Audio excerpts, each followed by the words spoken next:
So for this video, guys, we're going to look at the play called slot post.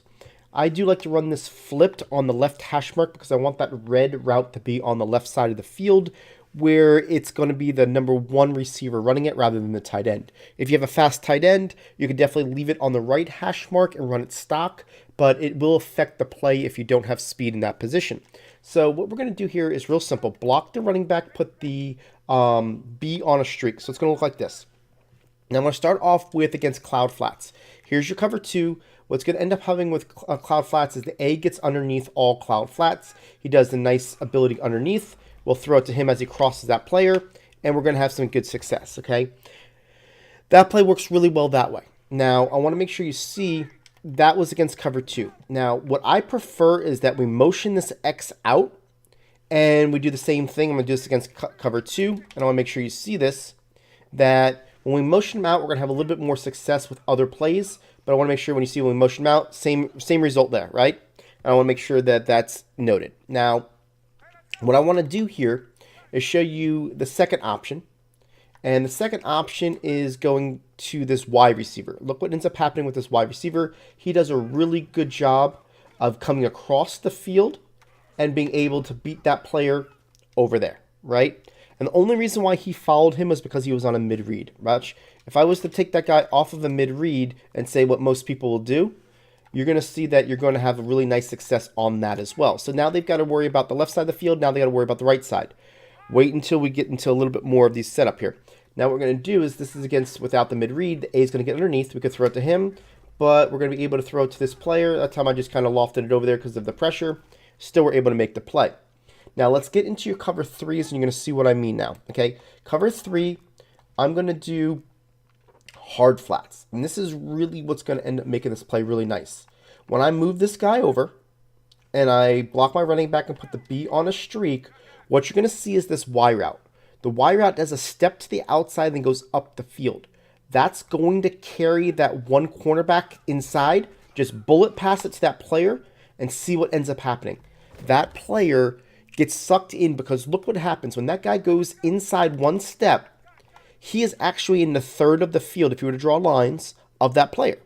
Now, if that guy is asked to, let's go to cover three, and let's put him in a deep half. So basically, let's go ahead and get him, put him in a deep half.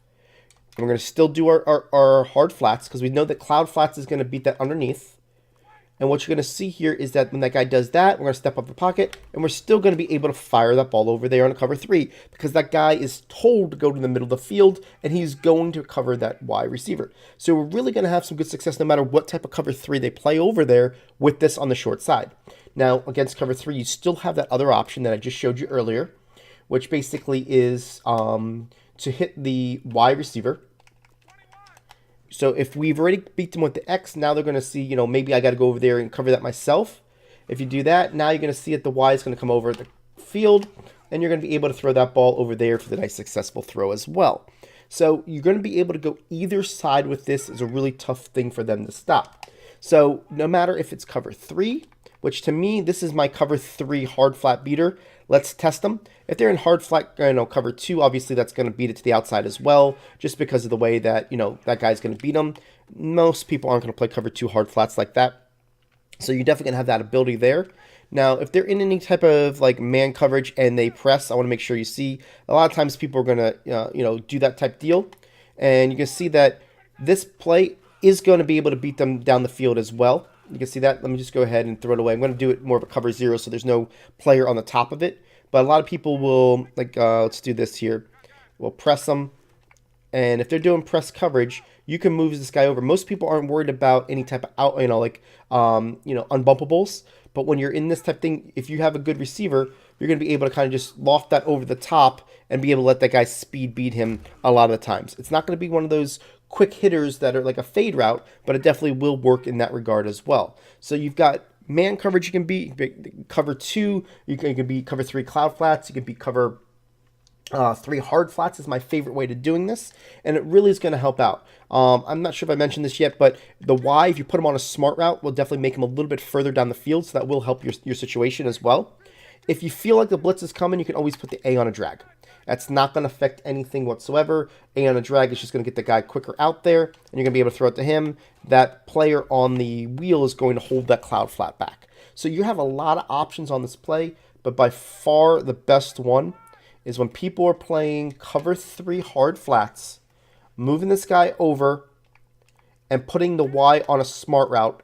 If it's 10 yards, whatever it is, it doesn't really matter. It's just, the deeper is, the more the guy's going to move that spot. You're going to be able to bullet pass this right into that little hole and get yourself a lot of yards because of the way you're able to suck in that coverage to cover the deepest threat in his third, which technically is that player because our wheel route just takes a little bit longer to develop.